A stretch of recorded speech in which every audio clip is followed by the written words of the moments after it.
सुप्रभात बच्चों। आज हम कक्षा 3 का पर्यावरण अध्ययन का पाठ 11 भोजन संबंधी अच्छी आदतें का पहला प्रकरण साथ बैठकर खाना, इसके बारे में पढ़ेंगे कि भोजन संबंधी कौन कौन सी अच्छी आदतें हैं, हमें उन्हें अपनाना क्यों आवश्यक है। तो चलिए करते हैं पाठ 3 को शुरू। भोजन संबंधी अच्छी आदतें। रानी तीसरी कक्षा में पढ़ने वाली होशियार व जिज्ञासु बच्ची है। जिज्ञासु होता है हर चीज़ को जानने की इच्छा रखने वाला। तो वह अपने परिवार में दादाजी, माँ, पिताजी, बड़े भाई राजू और 4 माह की बहन गुड़िया के साथ रहती है। रानी के पिताजी शहर में कमाने जाते हैं। बड़ा भाई राजू 9वीं कक्षा में पढ़ता है और दादाजी बुजुर्ग होने से घर पर रहते हैं। एक शाम रानी की माँ खाना बना रही थी। रसोई घर से तरह तरह के खाने की खुशबू आ रही थी। कुछ समय बाद माँ की आवाज़ आई, रानी, दादाजी का खाना बन गया है और उन्हें खाना परोस दो। तब दादाजी ने कहा, बेटी अभी रहने दो, तुम्हारे पिताजी आ जाएं तो साथ बैठकर खाना खाएंगे। तो यानी कि दादाजी ने क्या कहा, जब उसके पिताजी शहर से वापस आ जाएंगे तब सभी मिलकर साथ में खाना खाएंगे। तब जो गुड़िया उस समय सो रही थी, उसकी छोटी बहन जो 4 महीने की है वो सो रही थी, वो अचानक ज़ोर ज़ोर से रोने लगी। तब माँ ने कहा, रानी, गुड़िया को मुझे दे दो, शायद इसे भूख लगी है, मैं इसे दूध पिला देती हूँ। तो कुछ समय बाद रानी के पिताजी भी आ गए। सबसे पहले उन्होंने हाथ पैर धोए, फिर दादाजी के पास आकर बैठ गए। दादाजी ने पूछा, आज देरी कैसे हो गई? उन्होंने कहा, घर का राशन लाना था, इसलिए थोड़ा समय ज़्यादा लग गया है। रानी, राजू कहाँ गए? पिताजी ने ये पूछा। तो उसने बताया कि राजू बाहर खेलने गया है। तो नीचे देखो एक प्रश्न है कि आपके घर में राशन कौन कौन लाते हैं। तो देखो कि हम सभी के घर में राशन ज़्यादातर पिताजी या दादाजी लाते हैं। इसके बाद आगे देखो आप कि यहाँ पर एक प्रश्न और है कि रानी के पिताजी क्या क्या राशन सामग्री लाए होंगे। तो देखो राशन सामग्री में क्या क्या आता है, जैसे हमें आटा, दाल, चावल, चीनी, चाय पत्ती, मसाले, घी, गुड़, इस तरह की जो चीज़ें हमारे रसोई में खाना बनाने में काम आता है वो आती हैं, उसे ही हम राशन सामग्री कहते हैं। तो रानी के पिताजी ये सभी सामान लाए होंगे। इसके बाद देखो कि राजू के आते ही पिताजी बोले, रानी अब माँ से कहकर खाना लगवा दो, बहुत ज़ोरों की भूख लगी है, आज दिन भर बहुत काम किया है। तो दादाजी राजू से कहते हैं कि राजू, खाना परोसने में अपनी माँ की सहायता करो, परंतु उससे पहले साबुन से अच्छी तरह हाथ धोकर आओ। तो देखो हमें पता है खाना खाने से पहले और खाना खाने के बाद अच्छे से साबुन से हाथ धोने आवश्यक होते हैं। तब रानी ने कहा कि दादाजी, भाई खेल कर आया है और इसके हाथ में मिट्टी लगी है और इससे गंदगी हमारे पेट में चली जाती है और हम बीमार भी हो सकते हैं, इसीलिए आपने उसे हाथ धोने को कहा है। तो दादाजी क्या बोले कि शाबाश रानी, लेकिन तुम्हें यह किसने बताया? तब रानी क्या बोली कि दादाजी, ये सब हमें गुरुजी ने आज ही बताया था। यानी उसके विद्यालय में उसके गुरुजी ने, उसके अध्यापक ने ये बताया कि खाना खाने से पहले हाथ को धोना ज़रूरी है, क्योंकि हाथों में जो गंदगी लगी होती है वो भोजन के साथ हमारे शरीर में जा सकती है, हमारे पेट में चली जाएगी और इससे हम बीमार हो जाएंगे। तो इसीलिए खाना खाने से पहले हाथ धोना आवश्यक है। तो ये देखो यहाँ आपको चित्र में दिखाई भी दे रहा है कि सारा परिवार साथ बैठकर खाना खा रहा है ना। तो इसके बाद देखिए कि आगे यहाँ आपको कुछ प्रश्न पूछे हुए हैं कि क्या आप खाने से पहले हाथ धोते हैं? तो हाँ, हम खाना खाने से पहले हाथ धोते हैं। क्या आपके घर के सदस्यों को खाना कौन परोसता है? तो घर के सदस्यों को घर के बड़ी महिलाएं हैं वो ही खाना परोसती हैं, जैसे दादी हैं, मम्मी हैं, है ना। तो दादी और मम्मी ही खाना परोसती हैं।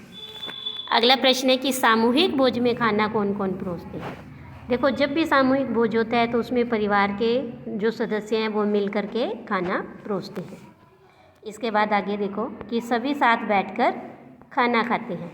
माँ ने दादाजी को एक कटोरे में दूध व दलिया डालकर दिया तो रानी ने कहा कि माँ, क्या दादाजी केवल दलिया ही खाएंगे।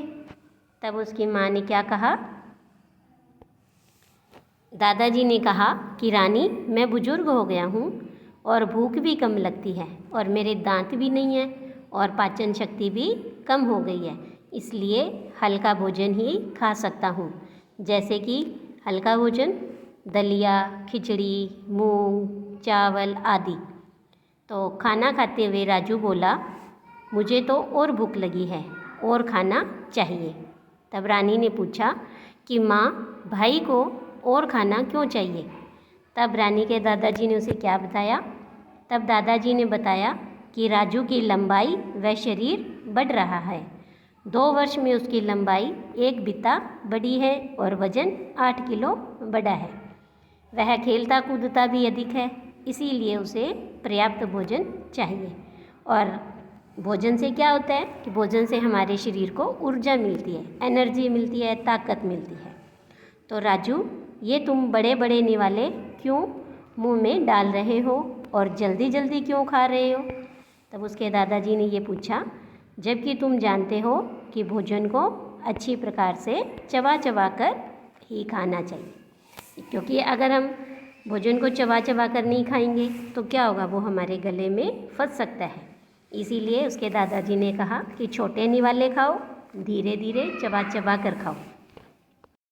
तब राजू ने क्या कहा, देखो कि राजू ने कहा, दादाजी अब मैं जल्दी जल्दी नहीं खाऊंगा। तब रानी ने क्या कहा कि दादाजी, गुड़िया ने कुछ खाया ही नहीं है, यह तो भूखी ही सो गई है। तब दादाजी ने कहा, यह बहुत छोटी है, इसके लिए माँ का दूध ही पर्याप्त है, यानी माँ का दूध ही काफ़ी है। इसमें सभी आवश्यक पौष्टिक तत्व होते हैं, इसलिए छोटे बच्चों के लिए माँ का दूध ही संपूर्ण भोजन होता है। यानी माँ का जो दूध है उसमें काफ़ी पौष्टिक तत्व होते हैं और वो छोटे बच्चों के लिए माँ का दूध ही पूरा भोजन होता है। तो रानी ने कहा, हाँ दादाजी, अब मैं समझ गई। तो दादाजी ने कहा, रानी, तुम खाना खाते हुए बार बार क्यों बोल रही हो।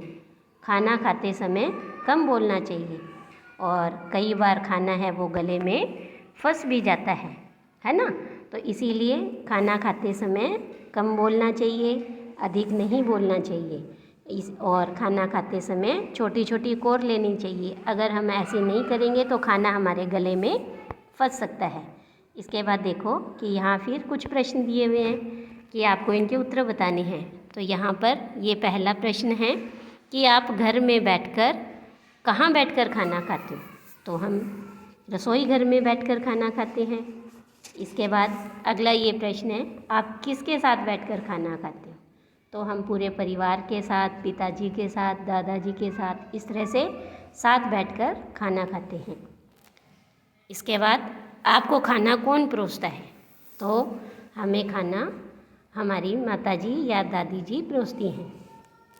इसके बाद अगला प्रश्न है कि दादाजी ने भोजन को चबा चबा कर खाने के लिए क्यों कहा। तो अब बताओ, अभी हमने पढ़ा था कि अगर हम खाने को चबा चबा कर नहीं खाते हैं तो वो खाना हमारे गले में फंस सकता है और भोजन को चबा चबा कर खाने से अच्छे से आसानी से वो भोजन है वो उसकी एक लुगदी यानी एक पेस्ट सा बन जाता है और वो हमें आसानी से पच भी जाता है और इस भोजन से हमें ऊर्जा मिलती है। इसीलिए हमें भोजन को चबा चबा कर खाना चाहिए। इसके बाद एक प्रश्न और है कि जब गुड़िया बैठने लगेगी तो उसे दूध के अलावा और क्या खिला सकते हैं। जब वो बैठने लग जाएगी तब हम उसे दूध के अलावा दाल का पानी, केला, केले को मथ कर, चावल, उबले हुए आलू, फलों का रस, ऐसी कई चीज़ें हैं जो हम उस छोटे बच्चे को खिला सकते हैं। इसके बाद देखो कि यहाँ पर एक भोजन संबंधी कुछ अच्छी आदतें बताई हैं और आपको उसके सामने सही या गलत का निशान लगाना है। कि खाने से पहले साबुन से हाथ धोना, क्या ये अच्छी आदत है? हाँ। छोटे छोटे कोर लेना चाहिए, बिल्कुल सही बात है। धीरे धीरे चबा चबा कर खाना चाहिए, सही। खाना खाते समय कम बोलना चाहिए, सही। जूठा नहीं छोड़ना चाहिए, बिल्कुल सही बात है। और खाने के बाद हाथ धोना और कुल्ला करना, तो ये भी बात सही है। तो रानी ने, इसके बाद देखो आगे कि रानी ने खाने की थाली में हलवा छोड़ दिया, तो दादाजी ने कहा खाना जूठा नहीं छोड़ते हैं। यदि कोई भोजन जूठा छोड़ता है तो भोजन का दुरुपयोग यानी अपव्यय होता है, यानी खाना है या जो भोजन है वो बर्बाद होता है और इसे हमें रोकना चाहिए। तो यानी कि एक अच्छी और आदत है कि हमें भोजन को जूठा नहीं छोड़ना चाहिए।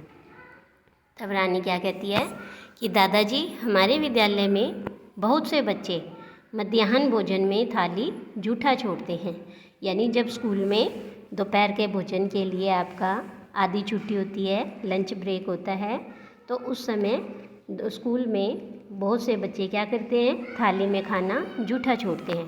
तब दादाजी ने कहा रानी, तब तो तुम्हें उनको कहना चाहिए कि आपको जितना भोजन करना है उतना ही ले।